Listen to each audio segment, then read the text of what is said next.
Hello and good morning to everybody out there. Thank you so much for joining me, I should say, for the first ever 1200 crew session. And some of you may be wondering, what is that? What did I get myself into?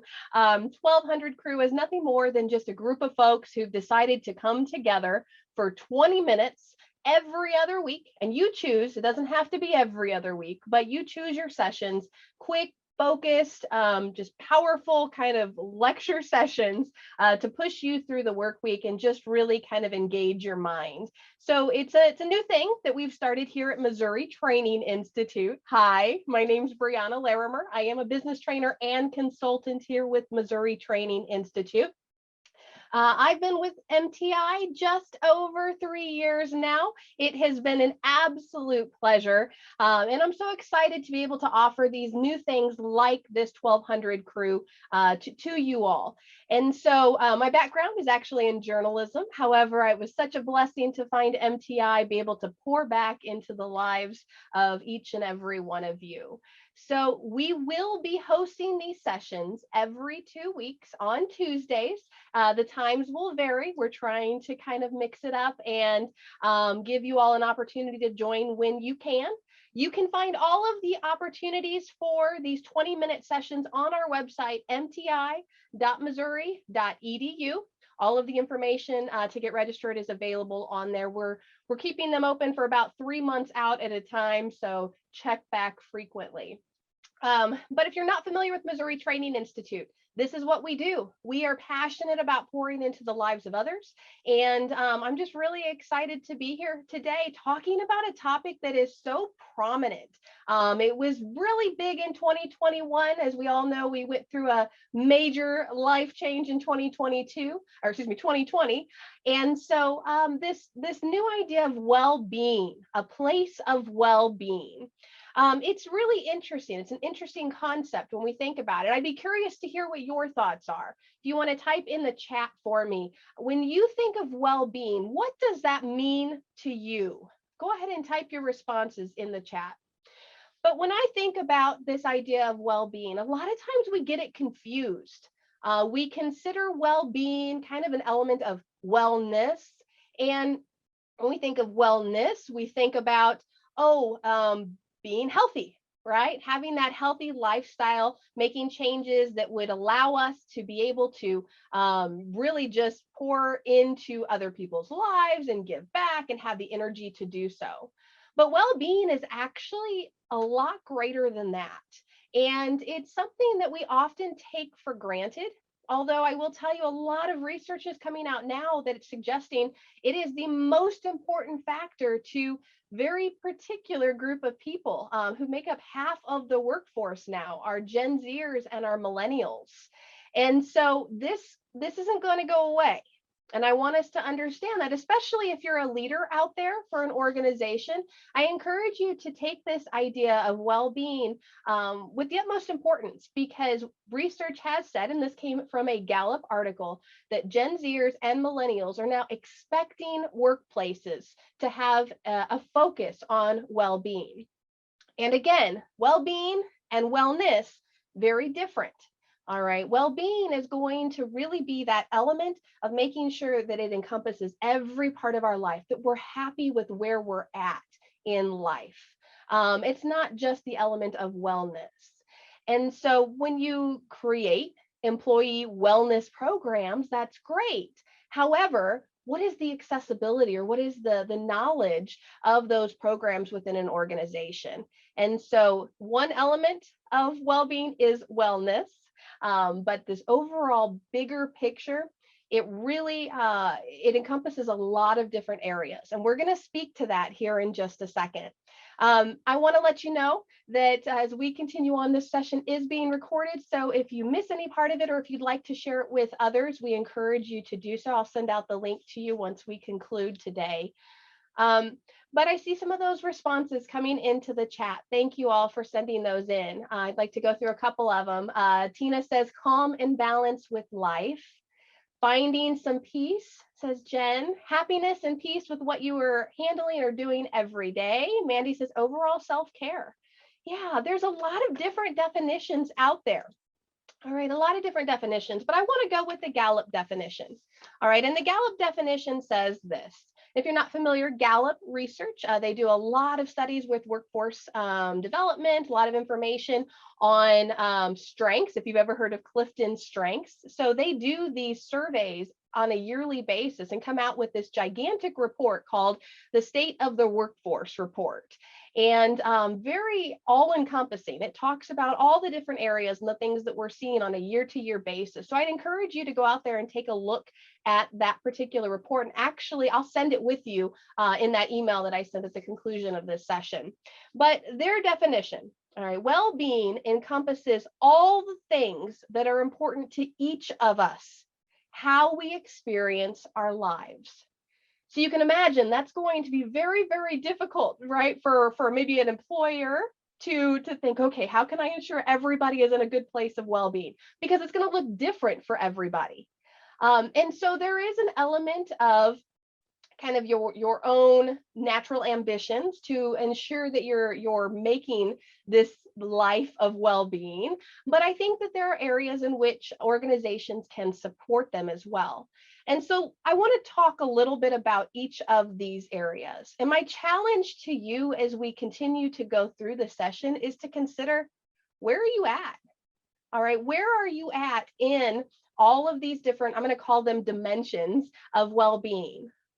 Because we may be doing great in one space and not so great in another space.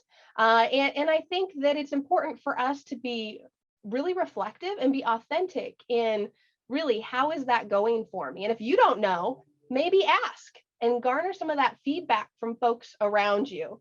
So I'm going to bring up a different screen here. I want you all to see these different elements, and this will be interesting using our green screen here to do this.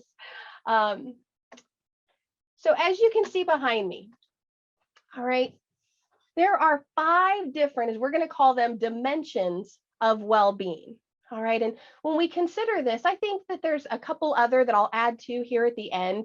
But mostly when you look across the board, these are the areas, and these are the areas that Gallup would suggest as well, are important to focus on.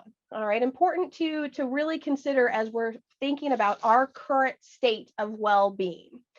And so the very first one, all right, as we look at that career area, all right, when we look at career well-being, what does that mean? Well, it means, do you like what you're doing? All right. Are you in a place that is really leveraging the strengths that you can bring? Are you enjoying the day-to-day work that you do? Is it something that you're passionate about? You know, and I think for a lot of us, if we really pause and reflect, sometimes this gets difficult. All right. Sometimes we take a job because maybe it's what we know how to do. Maybe it's a job that you've been promoted up into, but maybe it's not exactly where your heart is. And sometimes this takes deep reflection. I have a colleague who actually spent time off work, like actually went through a period of time where she just rediscovered what is it that she loves about what she does every day. What are the things that she absolutely didn't want to do? And when she went through this look at what were the things she was good at, the things that she loved, the things that she certainly didn't want to do, she realized kind of that perfect job description. And she spent time then, based off that perfect job description, looking for all of those elements that she had already identified in her job search. And so now she'd tell you, and if you're familiar with Ms. Ray Lyon, she would tell you that the job she has here at MTI, she was made for this job. All right, because it was a perfect combination of everything that she valued, all the strengths that she could bring to the table. It meshed all of that together, and it made it a very, very good place for her to be. And she is an excellent trainer and associate director here at MTI. And so maybe you aren't in a space where you can take that amount of time off, right, to really rediscover yourself. But maybe it is an hour or two throughout the week where we really just sit down and say, what are some of the things I'm enjoying about what I'm doing? All right, and being authentic about it. The other thing I'd encourage as we consider this particular area is maybe talk to the folks around you and ask, what are some things that you see me doing that I'm doing kind of well? Because sometimes we're not going to see some of those things in ourselves. And so it's important to really garner that feedback. All right. It's important to make sure that you're spending some time really focused on what do I know I like and what are other people maybe saying I'm good at? And is there a way where we can kind of mesh those responsibilities that I have here in my job to make it more exciting to me, to make it more driven towards what I should be doing. All right. And again, this is little bites right at a time, especially if you're in a position where time is of the essence. And I know we're all usually struck for time, but it is an important area. And I think if we're being authentic with ourselves and we're coming home, we think about how we feel at the end of the day after working. All right, you're going to spend most of your time at work. Let me say that, right? We spend a majority of our waking hours at work. So why not make it a situation where you enjoy it? All right, that's going to be a major element of this idea of well-being. As we think about that, that kind of leads into that second element that you see on your screen. I'm going to go to the right here, but that idea of social. All right, the social dimension of well-being. And when I talk about social, I really mean, have you developed and maintained some of those important interpersonal relationships with others? As an EQI certified coach, that's a certified in emotional intelligence, I will tell you that this particular area is also very crucial, especially when you consider what we've gone through over the last 2 years. And a lot of us have become disconnected. So it's probably even more important that we maybe spend a little bit of time thinking, how am I doing here? All right. You have to be able to make those kind of social, emotional deposits into other people. I'm going to use Stephen Covey's language there. He wrote a book, 7 Habits of Highly Effective People. And in that book, he talks about the importance of making what he calls emotional deposits into others' emotional bank account. And the idea is we all walk around with these bank accounts, right? We have them on a day-to-day basis. And all the people that we interact with either kind of make deposits or maybe make withdrawals. And how are we ensuring that we are making enough deposits in the people that we have those social relationships with, that when we have to make a withdrawal, we don't go into the red? All right. And that sometimes is kind of a gut check moment, because we all get mixed up in our own lives. And I think it's important to consider, if you were in a space where something traumatic happened, all right, have you invested enough in the people around you that they would be there to pick you up too?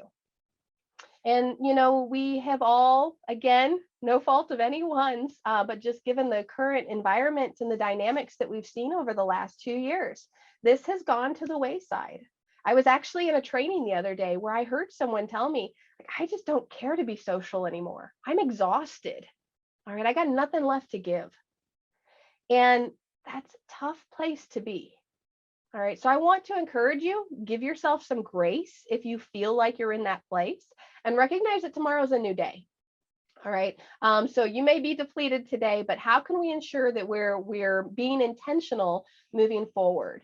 If you're in a virtual environment, still where you're working from home, maybe your team is still working from home. All right, how are you continuing to stay connected to people? All right, do you make it a point to spend some time just picking up the phone and maybe having a conversation with one of your colleagues? Do you get on a quick Zoom meeting just to ask each other, how's it going? And I think that in a lot of ways we consider, again, how do we have the time for this? But I'd encourage you to consider you really don't not have the time for it, because it's such an important element of human nature. We're meant to be social creatures. All right, we're meant to be able to engage with each other. What we found from other Gallup research is that a lot of people worried when we went into the pandemic and everyone started working from home, that you were going to see people's levels of productivity go down. And what research actually showed is productivity did not go down. Productivity actually went up with people working from home. However, engagement went down. right? We weren't feeling as engaged in the work that we do. And when we're engaged, we're invested on all levels, right? Not just going through the motions on autopilot. We're actually invested in the win of that project, or for our department or for our organization. All right. We have that passion and that commitment, that drive to really see great results. And so we noticed that that went down, understandably so, because we garner momentum from the people around us. And so when we're not in a situation where we have those social elements, being intentional about creating them yourself is a critical step in well-being. All right, we are meant to be social creatures. And so taking some time to really focus on how can I intentionally stay connected with others. As we move down, you'll see there in the next element, our dimension of well-being, financial well-being. All right, and this is a tough topic. Let me tell you, I've heard it time and time again. I have loved ones, that still, this is a touchy topic. A lot of people don't like to have conversations about it, and that's okay. But understand that when we consider our financial well-being, it's how comfortable are we and how we spend our money. All right. When we consider it, are we managing our money the way we want to? And now everybody has their own way to do it. Let me be very clear. There's no right or wrong here. It's how comfortable are you at the end of the day? Are you pleased with where your financial standings are?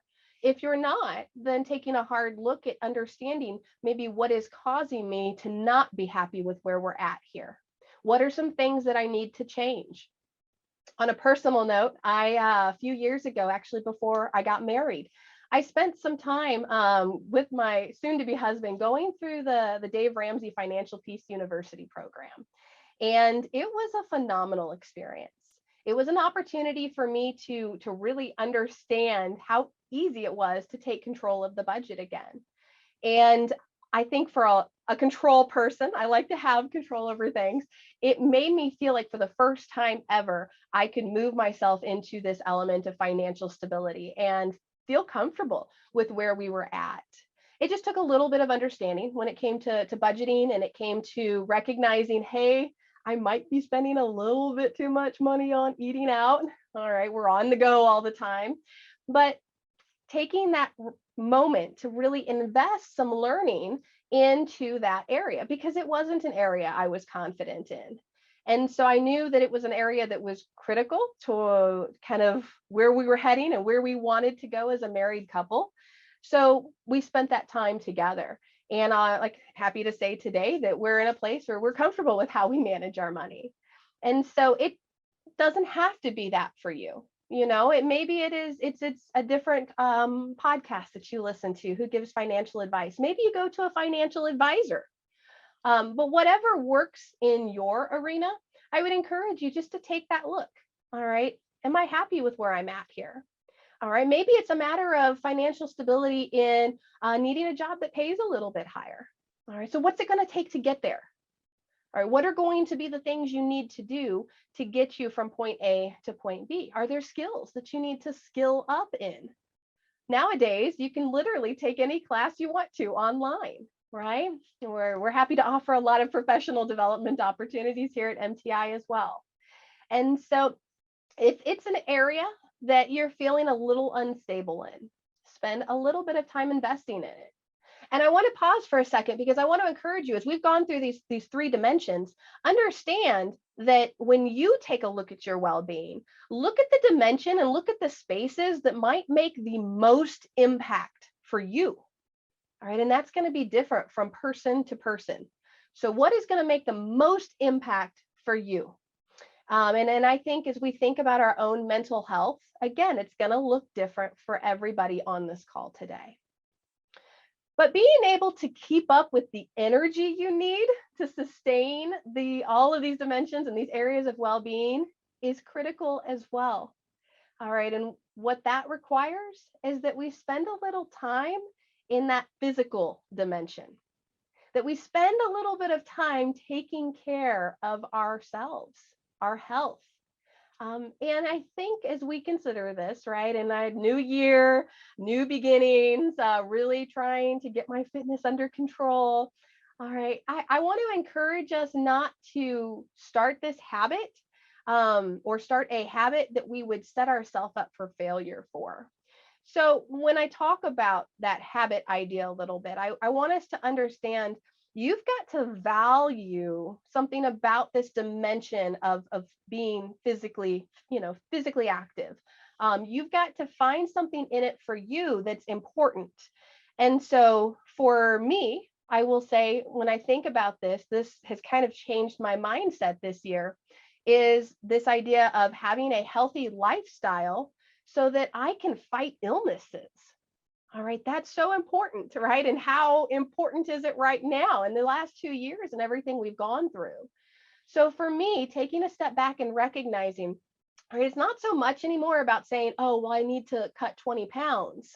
All right, now it's an area of like, hey, I need to be able to fight some of these things, right? And it's important. And I'm seeing, and a lot of research will tell you that having that healthy lifestyle is a critical component to fighting illnesses, right? I have a child now. I have a toddler at home. And so it's important that I'm here for a long time for him.